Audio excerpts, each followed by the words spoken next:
Thank you everyone for being here. We're so excited about this session. We get so many questions about Y Combinator and the process, how to get in, what is it like. So I'm really, really delighted to have here Joan DiGennaro, part of the YC team, Jenny Axline, who is a graduate of YC, and also Amy, who's going to be moderating our panel. I'll just start by introducing myself, and then I'll hand the floor over to the others. So I'm Andrea Summer. I'm the co-founder and CEO of Hive Founders. Some of you may know us. We're a network for female founders globally. Primarily what we work on is helping founders fundraise, particularly around through our investment readiness accelerator, but also build validation in the earlier stages and growth through our advisory network and through our investment group as well. I will hand the floor over to Joan to introduce herself, and then pass it along to Jenny, and then to Amy, and then Amy, you can kick us off. Sounds great. Thanks, Andrea. I'm Joan DiGennaro. I work at Y Combinator, doing all things pre-YC. So I help organize events, both online and in person, for future founders, people who are looking for startup advice, maybe people who are looking for a co-founder, college students, professionals working in tech who are thinking of making the jump over to working at a startup. So I'm delighted to be here to talk with all of you. And I also went through YC in winter 2016. So it's kind of the dream to come back as an alum and work at YC. I'll pass it over to Jenny. Hi, everyone. I'm Jenny Diaz-Axline. I'm also a YC alum from summer of 2014, so quite a while ago. I was part of an all-female founder company, and I was a mother of an infant at the time of going through YC. So happy to answer any questions, especially around juggling all of that. I'm Amy Lewin. I'm the editor of Sifted. We are a London, UK-based publication covering Europe's tech and startup scene, but we cover obviously many companies in Europe choose to go through YC, and we cover these issues of what it takes to build a business from scratch and issues particular to women founders quite a lot at Sifted. So check us out. We're sifted.eu if you haven't seen us before, and I will be your moderator today. So I'll maybe start with Joan with just the top question, which is, and we'll dig into this more, but what does it take to get into YC? Like, what are some of the key things? And I'm sure you've been asked this 100 million times already, but like, what does it take to get into the world's, most famous startup accelerator? I'm glad you asked me this one to kick it off as an easy question, because then I'll feel confident moving forward here. I do answer this question a lot, and I'm happy to share more insight. So I think every venture fund, every investor has a unique investment thesis that they're making all of their decisions around. And at YC, we focus a lot on the founding team. So when you apply to YC, we're looking at the founders. What have you accomplished in the past that makes you seem like you're the right person to build whatever you're applying with your startup to build? We usually favor a technical team. At least one technical founder on the team is something that YC is usually looking for. And then I think the other common misconception is that you need to have a lot of traction or a tremendous number of users or a bunch of contracts signed before you apply. And so I want to debunk that here as well.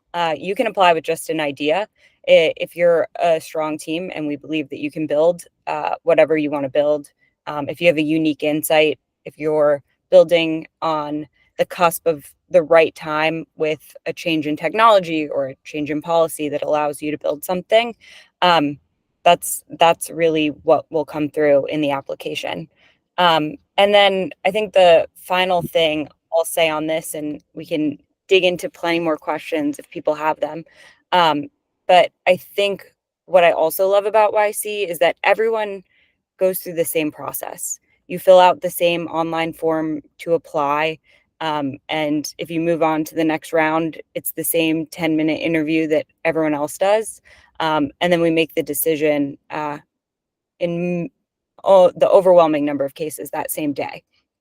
So in that sense, I think it's really levels the playing field. You don't need a warm intro. You don't need to have gone to a networking event. You don't need to have met someone who did it before. All of those things can help you make an informed decision, but I like that it's an equal playing field. Even if I were to apply again, I would go through the same process. So that's the high level, the founding team, technical, and following the same process as everybody else. Great. And yeah, I encourage everyone. I've got the messages up, so just whack in your questions whenever, and I will ask them as we go, so it feels nice and natural. Way here we've got one. Thank you, Nuria. How does YC feel about solo founders, Joan? Like, does that work, or is YC really prefer you to have a co-founder? If you are a solo founder, what does your team around you need to look like for you to have a chance? Yeah, I think this is one of the evolving opinions, and it does differ, I think, from a few of the group partners who are the people reading the applications, interviewing and making the investment decisions, and then working very closely with the companies during the batch. So in the past, we funded some great companies that had solo founders. Coinbase comes to mind, Dropbox, both of those were solo founders. And I think they've obviously been able to pull off some success as solo founders. I think the quality that an outstanding solo founder usually exemplifies is an obsession with solving a problem and possessing the skill set to make some initial progress toward that. So if you're obsessed with crypto and making it accessible for everyone to trade it on the mobile phone, and you can build an MVP and a demo to demonstrate how you might do that.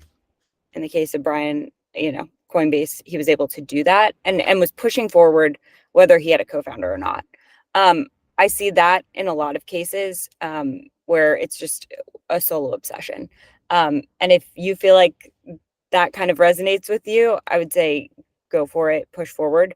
That said, we built an entire co-founder matching platform on our website. It's free if you want to go create a profile right now. I'll level with you all. It's basically a dating site. You create a profile, you go through different profiles, you match with people, double opt-in, and you're messaging. We created that because we really think it's a grind. Starting a startup is not easy. It is not something I would ever want to do alone personally. And we work with founders in the earliest days at YC, and we just see literally you can double your output if there are two of you in the first 3 months of building. When you're going from 0 to 1, I'd rather have 2 or 3 people than just one. And for output morale, I think we generally see teams are better with 2 or 3 co-founders. So not impossible to get in as a solo founder. If you're looking for a co-founder, we have resources. And I think the general advice across the board at YC right now is that we recommend you have a co-founder. Great. Jenny, when you were going through YC and you looked at kind of some of the teams that seemed to you the kind of strongest, that were working the best together, what were some of the, were any of them solo founders, or were they all 2s or 3s? Do you have a view on whether 2 or 3 is important? And what were I guess some of the attributes or the behaviors or the ways of working that made you think like this team's, in it for the long run? I saw mostly 2+. I could even saw up to about 5. And as Joan mentioned, the more there were, they were able to accomplish a lot more. We had 2 co-founders in our group with my startup. lots of wonderful helpers that helped on the back end, but having all of the co-founders there at YC, part of the dinners, part of the talks, getting the mentorship there really, puts you into overdrive as far as how much you're able to accomplish in that short amount of time before you go to pitch. One of the other things, though, is when my co-founder and I came to Smartsheet, we looked at our relationship like a marriage. So, I don't go to my friends and talk about my husband. We talk with one another about what we're working on, any issues we're having, and it just stays between us. This is something that we work on together, and we work past, we figure out, we collaborate, and we move forward. So I would say, as you're going through that co-founder match, or as you're considering your current co-founders, I encourage you to think of it as a marriage and really keep that sanctity of it in how you communicate and how you work together to overcome big issues and big obstacles. You're trying to change the world, with new ideas. And so you're gonna run through some tough stuff. You're gonna have some tough conversations, but getting through it is just really magical. And at the end, I felt that she's still one of my best friends because of what we went through together. Andrea, I'm wondering, we've got quite a few questions coming in from people, I think, seemingly around this, do I need a co-founder? Is this like a common thing with female founders more than other founders, or like, is this a thing you find in your community, that it's perhaps harder for solo female founders to find a co-founder? Do you have any thoughts on that, or any advice for anyone who's thinking like, wait, I haven't found the perfect person to start this business with? Do I need to, or do I just go ahead, apply to things like YC by myself? Yeah, I always, both as I say this as an advisor, but also as a serial startup founder myself, finding that co-founder is really that first opportunity to really influence someone and bring them along with you in your journey and share that obsession and share the work that's required to make that obsession a reality, right? So we hear from founders all the time. We have a lot of solo founders who are really early in their journeys, and some who are a little bit later.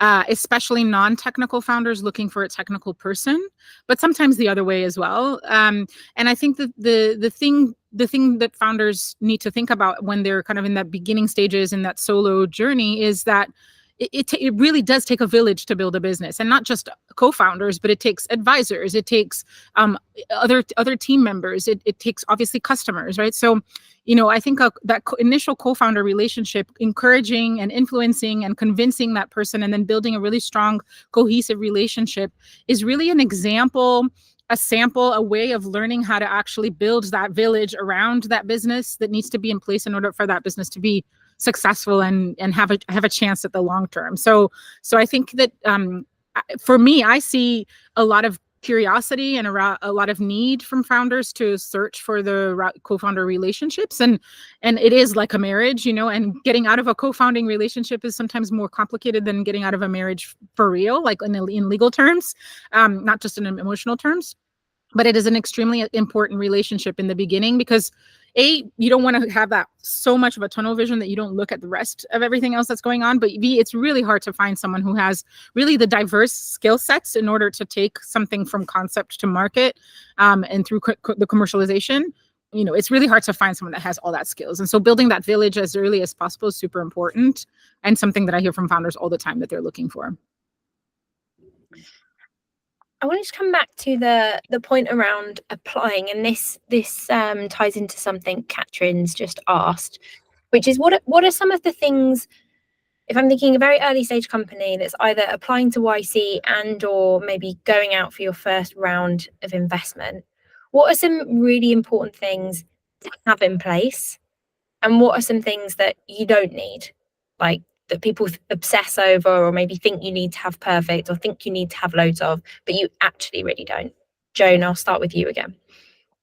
Yeah, I think the other thing on our application that I didn't mention before that's really important is a demo. I think, like I said, most of the founders who are applying to YC, this is going to be their first investment. They're very early days of building, but a demo gives the partners who are reading the application a sense of, can you build, and can you pull something together that clearly gets at figuring out if your idea is viable. You might not know yet if you have customers who want to use it. You might have a couple, but you've proven you can put something together to put in front of those people and start to test whether or not it's a viable idea to pursue. So I think the demo is another thing that's really important. And then in terms of maybe less important that people get caught up on in the early days, it's probably like a really robust business model. You know, there are plenty of opportunities later down the road where you're fundraising and building a viable business where that becomes very important. But I think in the early days, you can trip yourself up working on a lot of things that don't matter. And my advice is like, you can kind of push out the noise of like a checklist of what makes a business and really in the early days hone in on what is the problem you're trying to solve.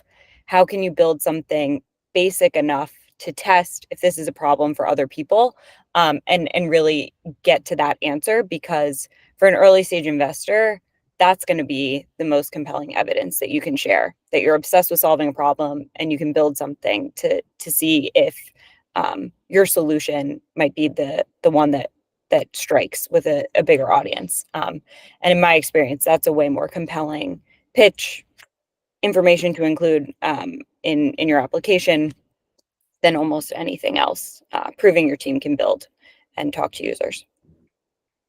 Jenny, do you have anything to add? Anything that you had in your pitch deck or a thing you did when you were pitching for investment that, you know, seemed to really catch people's eye? I feel like what helped us was exactly what Joan said. We had a demo built out. We already had our app built, so they could see that we could build, but also we had data to support the need of what we were building for. As Joan said, you don't need the whole business case, but if you have data to back it up, if you can give real life examples that people really feel and can grasp, that's helpful. When you're going to pitch for your investment, I would say if you're able to go through the YC experience, that is going to prepare you. Their application, their requirements for the demo, the interview you have, that is all so much harder in my mind than actually going for investment. When you're preparing for YC, and I don't want to say hard as in it's not doable, but they've done this before. They've had thousands of startups come through. So they've really honed their application process to prepare you for what's next.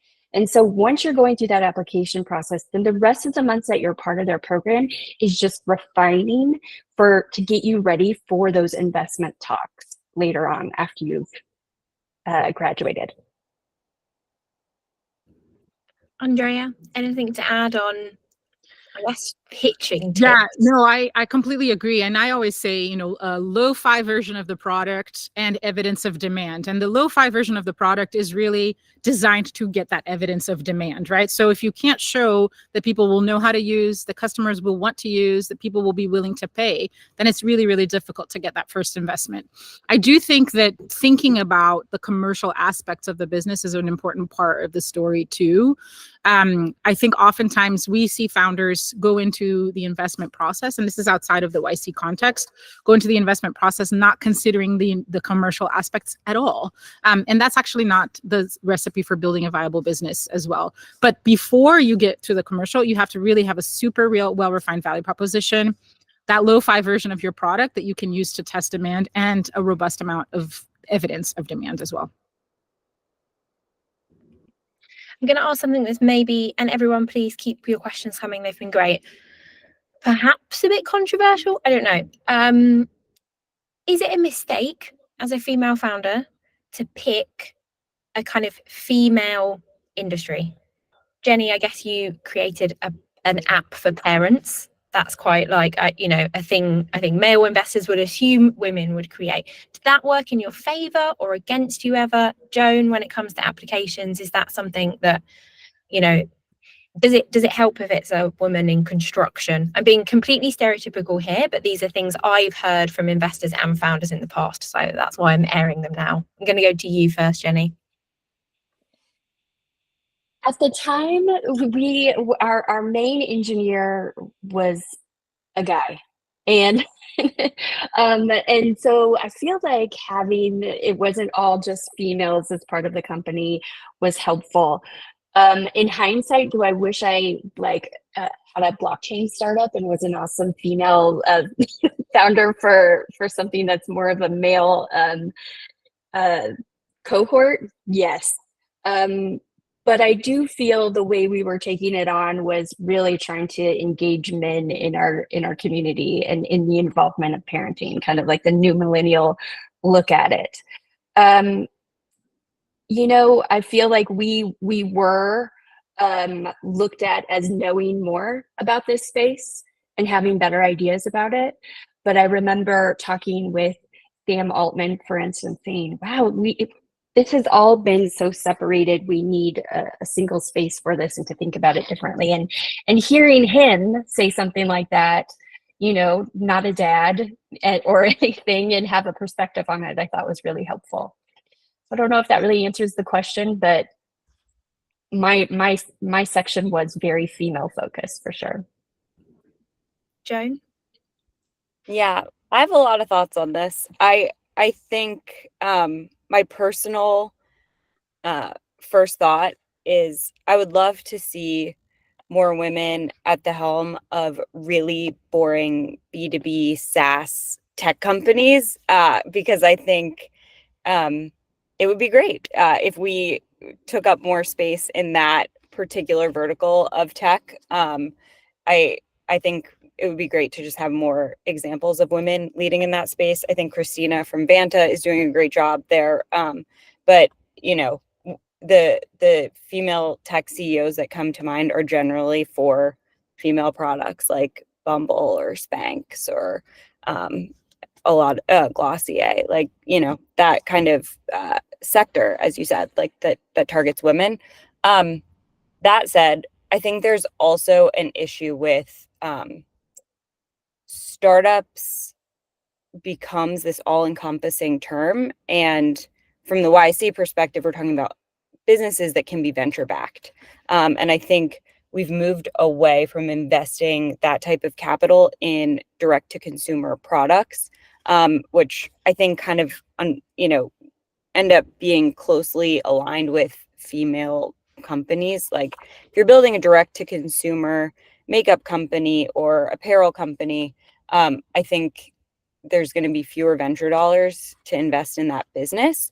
And so, if you go down that rabbit hole, I think that's another area where a product or business targeted at a primarily female audience might become tough to get funded just generally. Obviously, it goes broader than products targeted at women, but I think that's another important thing to call out. And then finally, shoot, I had one more point on this, but I think finally, like, I would have a really hard time starting another company if I didn't care about my end user and the problem I was solving. And I think there are a lot of opportunities that just so happen to serve primarily women as their first customers that are compelling businesses to build.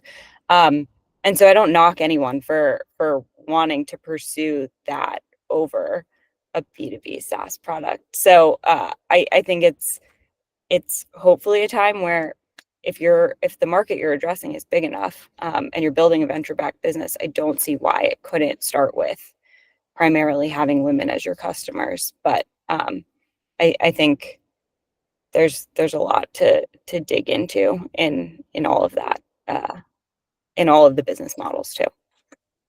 Andrea, I'd like you to answer that as well, but I'm also going to throw in a question from Kathy, which is age an issue? Kathy is 58 and she has an amazing network and a wealth of knowledge. But like, is her age a barrier? She's obviously better networked than anyone listening in their 20s, presumably. And works in a very, very male-dominated industry of sports, you know. So I know Kathy quite well. She's a graduate of our last cohort. So I agree. I think that like both Jenny and Joan said, I agree. I would love to see more women taking up space in the B2B SaaS world. But similarly, I love seeing women solving the issues that have been abandoned by male founders, or not even seen by male founders. And so I'm really grateful that there are so many intelligent, incredible women solving some of these incredible problems. I think that as a woman, as an age, as a solo founder, those just create additional lifts, additional barriers that you have to overcome, right? So, and I'm a big believer that to lean into your difference is the way to kind of go. So I wouldn't shy away. When I was a first founder and I was a bit naive, I wanted to sort of remove my femaleness somehow and become more like the male founders that I saw being successful, because I didn't see so many examples of women leading. But actually what I realized is that my difference as a woman is the thing that makes me unique, and the things that investors remembered about me.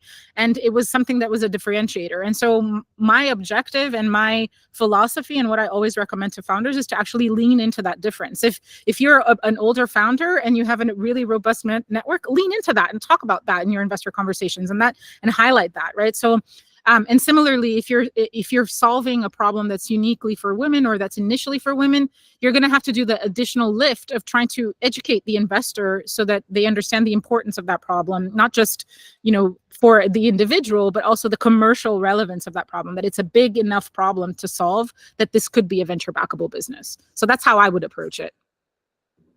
I think that point about I guess not falling into the trap of like modeling male, like, or male, you know, typically male coded leadership traits, and like being comfortable to find your own way of like being the CEO. Like, can you talk a bit more about that, and like how have you worked through that? Who have you looked to for things like that? Any advice you have for people who are kind of trying to find their way in this world, which is just like so overwhelmingly dominated by, you know, successful male CEOs? Like, yeah, exactly. You know, I think, you know, obviously have modeling behavior and seeing other examples is a really important part of it.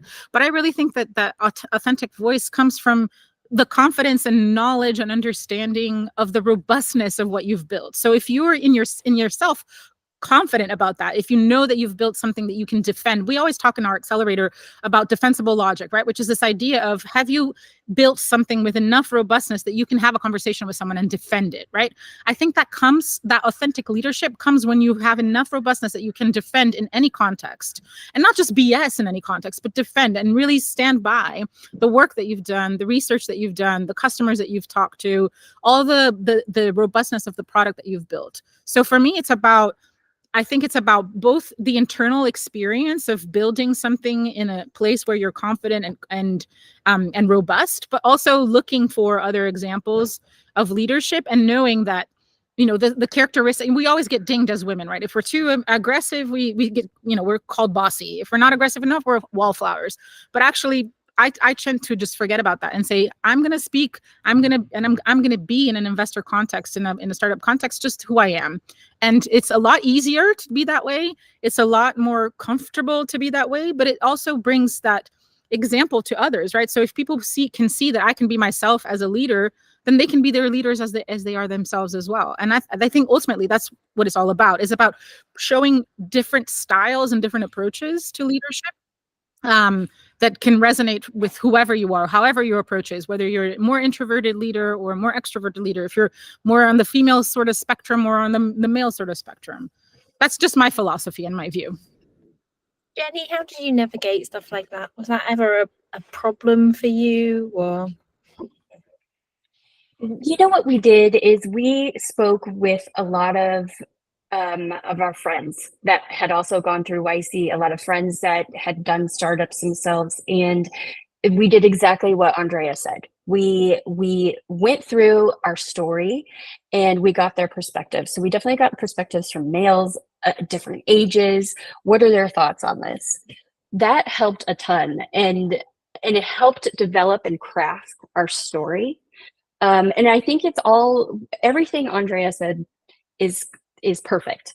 And I feel like it's all rooted in what Joan had mentioned about, at the end of the day, if you're passionate about your end user, you're gonna find your story. You just have to listen to yourself and your words on why you're doing it, why you're building what you're building, and getting feedback from other folks who understand the space, maybe who don't even, and what is their hot take on it after you're pitching it to them, and applying those so that now you're able to kind of hit a whole bunch of different areas of relationable talking, because what that does is it brings folks into your idea. When you can relate to them and their scenario, then you're bringing that perspective into your pitch as well.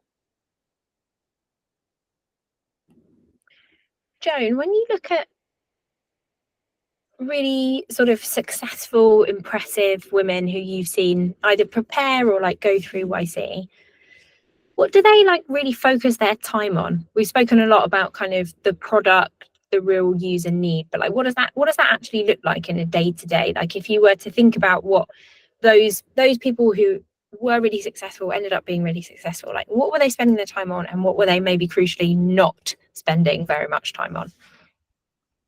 Yeah, I mean, I think this goes for women founders and, founders who identify across the board. I think they have a really keen sense of what's important for their product and business to move forward.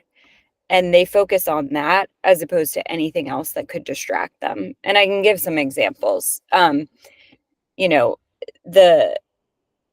The women who I know who are building, for example, a construction tech company, they are obsessed with talking to their users and building the features that their users need, because I think they've established they have some product market fit at this point. So they're beyond just building an MVP and talking to them, but really growing their customer base. But that's what they spend their time doing.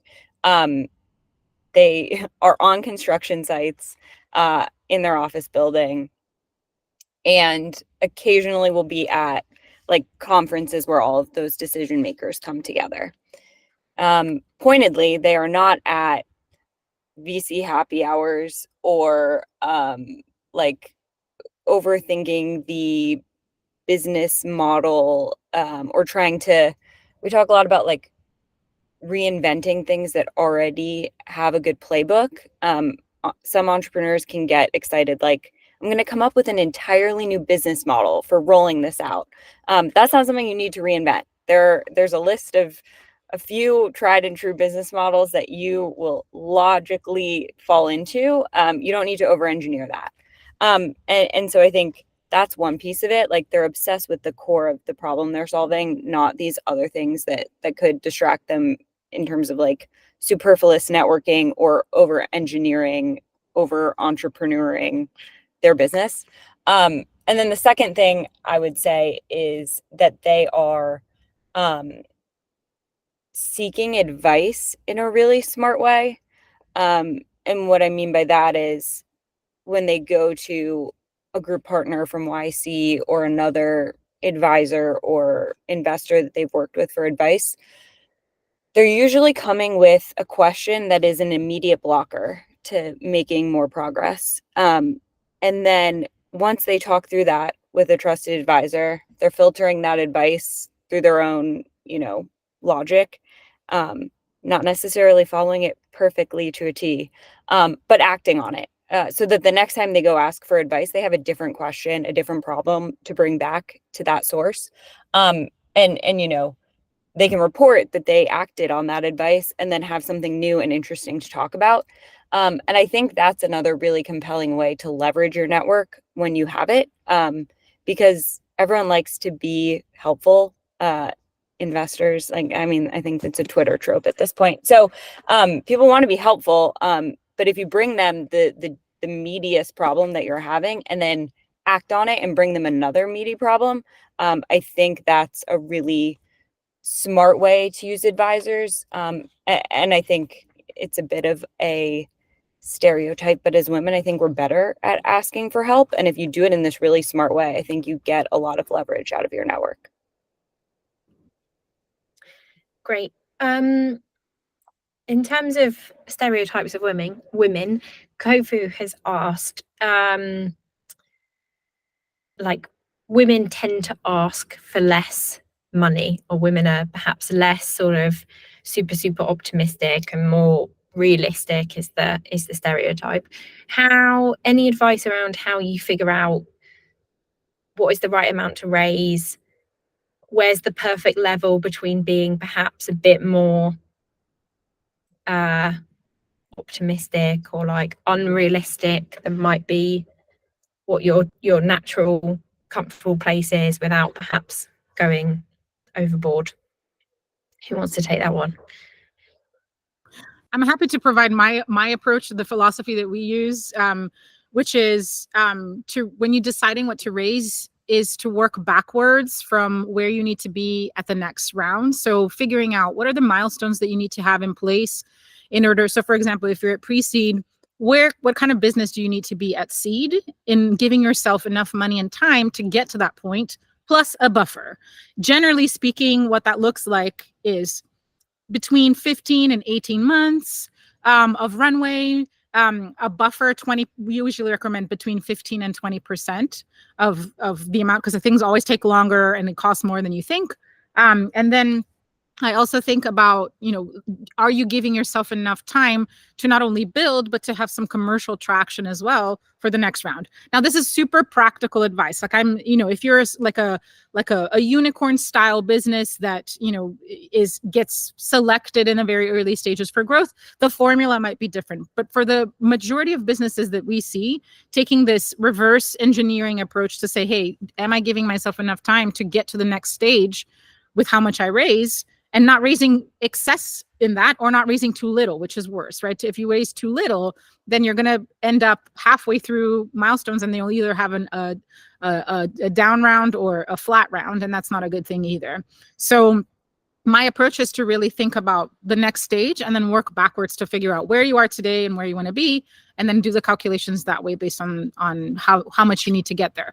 I think the exception here is for deep tech products. Obviously, if you're building a hardware business, which is much more expensive and has a much longer commercialization pathway, then I think it's really important to think about milestones in a little bit more of a narrow view. So, if maybe it's a miniaturization stage and then you raise again, maybe it's a preparation stage for commercial and then you raise again. So obviously for longer lead products, you have to raise in a different way. But for the traditional software businesses, like, I think the reverse engineering approach is what's worked really well for the startups in our network and what we always recommend. And I don't know if Jonah or Jenny have different views on that.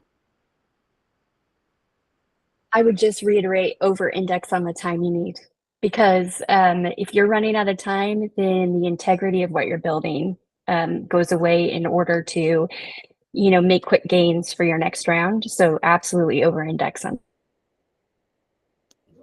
Yeah, I think the YC program is probably really beneficial in the fundraising phase of raising a seed round. There's no difference between how much money a female founder is going to raise versus or be advised to raise versus a male founder at the helm of. It depends on the type of the company. Like Andrea said, hardware companies or robotics companies, moonshots that require a lot of upfront capital are going to raise more. And then I think you should absolutely raise the amount that you need. The only other stereotypical advantage, if we're going to make vast generalizations here, is that in times when there is a lot of capital in the market, some people raise too much, in my opinion, and it sets them up for a dangerous precedent to raise an A or later rounds. And I've rarely seen women do that. So the one benefit, if you're worried you're not going to raise enough, you probably won't over fundraise or over dilute yourself or put your business in a dangerous position there. I think YC has to spend some time occasionally advising companies not to take too much money. So if that's one small advantage we can have here, we can take that. That is a very good point. There are a lot of founders out there right now who are wishing they hadn't raised maybe quite so much money in the past. Jenny, you mentioned something earlier, which was that you had I think you referred to it as a small infant while you were going through YC. For anyone who's in that position, has some kids at home and is thinking of applying, again, any advice, anything to share from your experience, any reasons not to go for it for that reason? I feel like I couldn't have done it without my husband. He was all in. He let me quit my job, and he supported us through that whole endeavor. And what breaks my heart is that I know not everybody could do that. Not everybody's in a place to do that. I have big dreams one day. I've talked to Andrea about this, about maybe there's a childcare option, nonprofit we could give for women potential tech founders.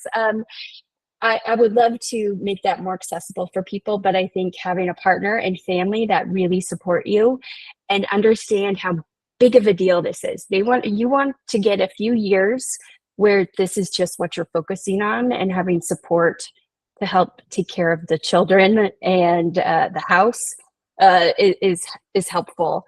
But also, I think when your family knows that this is your dream and this is what you're super passionate about, they're all ready to help and pitch in with the laundry or the pickups and the drop-offs. So I think, using your resources at home is helpful, but also you have Hive, which is a great platform to meet other women going through the same things. YC also has a parenting group, a mom's group. I think using your resources like that, just to get, how are you all dealing with this? Am I the only one here? Just knowing you're not alone, I think is helpful. Knowing you're not the only one going through it. There were quite a few moms that went through YC while I was there, one that gave birth while we were there. So you are not alone. And I say, use your Hive network and other networks that you have available to you to meet other women going through the same thing. Thank you. A question from Anna, kind of connected to this, is what is the environment like on YC? And maybe this is one for Joan, because I'm sure it's changed over the years, but like, how female friendly is it? It is still majority men taking part, am I correct? But like, Yes. what's it like? What's it worth bearing in mind? Yeah. So I get this question a lot because I think on a personal level, I've been disappointed the number hasn't changed more in terms of the percent of the batch that is women. The number of companies we invest in that have a female founder has probably gone up over the years. But that's why I'm happy to be here today. It's why I'm happy we're having our Female Founders Conference. It's why I'm happy more technical women are graduating from college every year. But I think there's a really important distinction that I make, and I'm aware that my bias comes across. I work at YC. I love working at YC. I love Y Combinator in the community. But I really mean it when I say I've walked into a lot of male-dominated spaces, and there's an immediate feeling you get when you walk into a space and you feel like you're not welcome or your presence is being questioned. And I feel very lucky that that is not my experience when I walk into a room full of men at YC. I think there is such a high bar to clear to get into YC that once you've done it, you're supposed to be there. And lots of people who get in still have imposter syndrome across the board. But I never feel like I'm not supposed to be in that room, or the men who are a part of that community haven't been welcoming to me. And I think that's something YC takes a lot of time to ensure. Like, we try not to invest in people who suck, to say it very bluntly. That's something that people consider. I've heard group partners look at an application and say, like, this business is making money. but it's not going to be great for the world if it succeeds. And we'd rather not invest in that company. And those founders who are willing to kind of like take an easy, cheap win to make a lot of money, but build a product that makes the world worse. And I think that's a really admirable ethos. I think it's baked into the org because Jessica Livingston was one of the founders, and I think she did a really good job baking that in, reading people, picking good people. And so even though it is a male-dominated space, I've never felt like it was a bad environment because of that. I've felt pretty welcome in every room I've been in, even if it's mostly men. And I really can't say that about other spaces that have been male dominated. So in that sense, I think it's really special. And hopefully that number will continue to change. But in the interim, I'm very grateful that that's the feeling I have in that community. Great. I want to echo that. I felt the same way at YC. I always felt very comfortable. Did I feel comfortable going into some investment pitches? Absolutely not, you know, but YC was always a safe space. Another question for Joan. Sorry, Joan, you are you're in the limelight today. From Luciana. I think someone else asked this earlier, so sorry I didn't get to that then. How does the selection process work? I think Luciana commented she wasn't super clear sort of like why she didn't get in, and someone else I think mentioned that earlier as well. Can you enlighten anyone a bit more about like what's really going on once you send off your application? Yeah, so I think the internal process has changed a little bit over time, but right now, your application is read by YC group partners. And so they are looking for a strong team, in most cases, an idea and some traction that they find compelling, you can build, you think people want this. And in other cases, it might just be like they really like this team. They hate the idea, but they believe they're builders and resilient and they could pivot to something else. And I think the variability and the black box of the methodology is likely because every group partner is going to aim for something slightly different in a team that they end up funding. So the way it works right now, if, for example, Michael Seibel reads your application and really likes it, you will interview with Michael. And if you get in, you will work very closely with Michael as your group partner. There are other people reading the application and there are other people in the interview, but there's usually one partner who has like flagged your application as something that they're interested in working on with you. And so, like I said, some people get really excited about a strong technical team that has a terrible idea and they want to help them come up with a new one. Other people have, we put out requests for startups. Some people read an application and it's like a zinger, like dead on what they're excited about to solve a problem that they've put out into the world. And so they really want to talk to that team for that reason. I would say the black box should not prevent you from building your company. And ultimately, the people I see who handle the process the best see YC as a potential investor and like, or, I wouldn't change what you're working on or change anything about your narrative or problem or, if you're excited about what you're building, keep building it and focus on that. And throw in a YC application as an aside. You can get through the application pretty quickly. Answering those questions is usually pretty valuable if you're working on honing your communication about your business. But don't change what you're doing for YC. That's, I think, ultimately it's not worth it. I love YC. It's definitely worth it, but don't change your business around an application process. And I think that goes for any investor. Like any investor feedback you get, if you change your business around that, that's I think a bad direction to follow. I've actually heard that advice before, like only listen to the no, don't listen to the why. An investor will give you any type of reason to like soften the blow of saying no to you. And I wouldn't guide your business on the reasons why, because they're usually just trying to be polite or you know, not super well informed why they're saying no, but just hear the no and keep moving forward. Great advice. Does anyone have any other questions? We are coming up to time. I'm not sure if anyone else wants to throw. Oh, I haven't scrolled. I've just seen there's some more. This med tech question. I wonder if this is a bit, Helena, this might be a bit specific. But I guess we could broaden this out to if someone's working on a hardware project or perhaps something deep tech or something else AI that's going to require like a lot of investment, a lot of capital.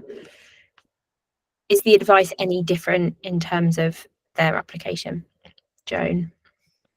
I would say proving that you understand the process and have a pretty realistic plan for the funding and the time it will take to get through all of the hoops that you have to jump through is a good signal.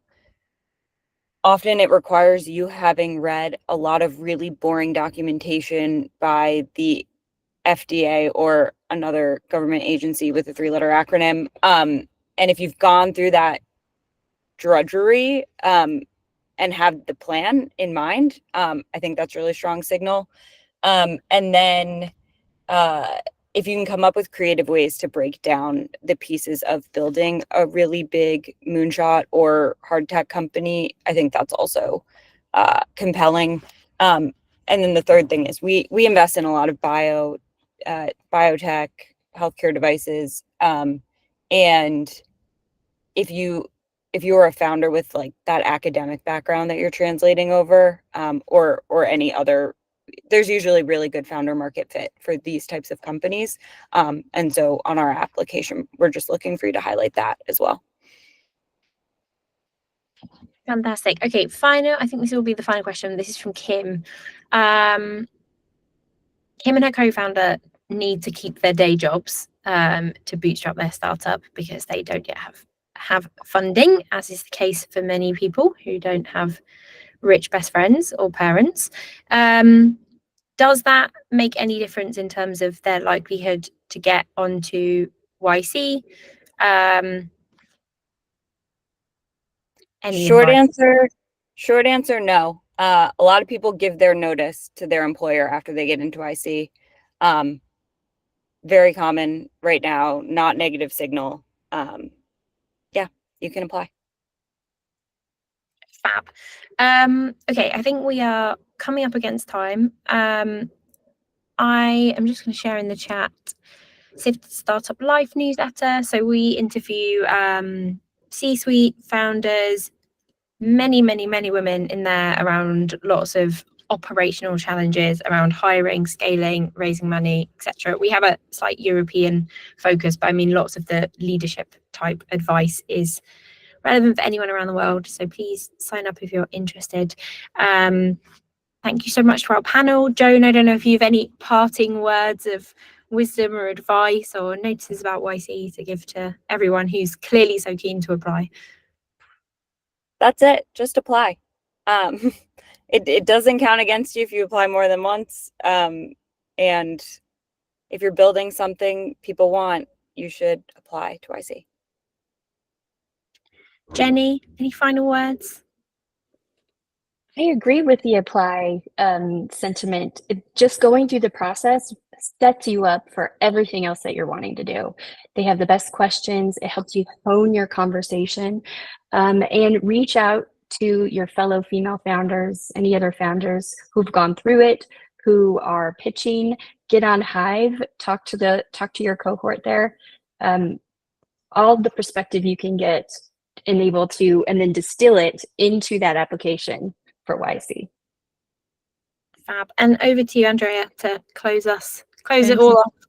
Yeah, I agree. I think I would love to see more women applying to YC and making it through. So that's why, the impetus for this initiative. So really thrilled to have you here. If you're interested in joining our network and you're not yet a member, it's just hivefounders.net. It's free to join. We have lots of good resources for female founders specifically around the globe, and really appreciate the time and everyone who had a chance to join, and especially our panel participants. Thank you so much, Amy, for moderating. Thank you so much, Joan, for the words of wisdom, and Jenny, your words of wisdom around your experience as well. Much, much appreciated. Hoping everyone has a really good rest of your day or evening, depending on where you are, and hope that Joan gets to see your applications come through as soon as possible. Have a good day, everyone. Speak soon.